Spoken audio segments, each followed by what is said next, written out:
One of the key messages we've heard from the Ford government is that it could take up to 2 years and cost $40 million to repair the roof of the current Science Center.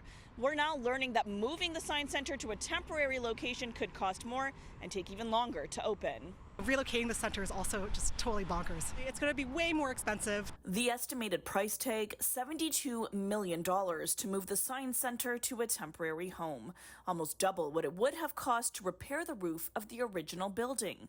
That's according to Canadian Architect Magazine's Elsa Lam, who did a deep dive into the government's request for proposals for a new space, and also uncovered the earliest a temporary facility will open is January 2026. Getting that timeline for getting a temporary space ready is pretty optimistic. You have to get the space prepared, you have to make it safe, you have to put in washrooms for people to use, office space.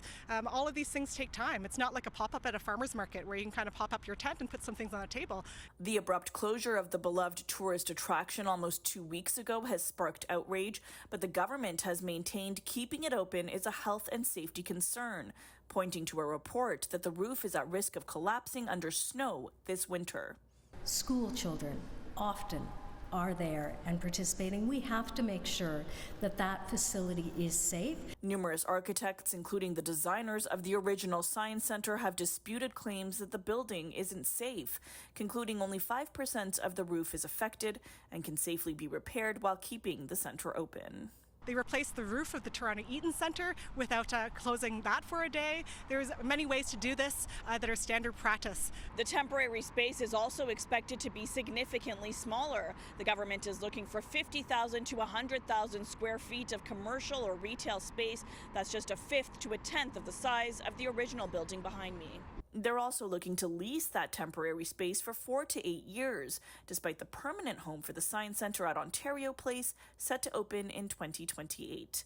Opposition leaders say the pressure is on the Ford government to reverse the decision. What we need the government to do is actually step up, repair, restore, and reopen the Ontario Science Centre. That's clearly what the people of Ontario want, and Doug Ford is failing them.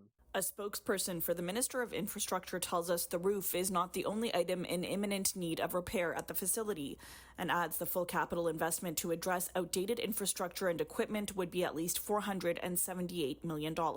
For City News, I'm Tina Yazdani.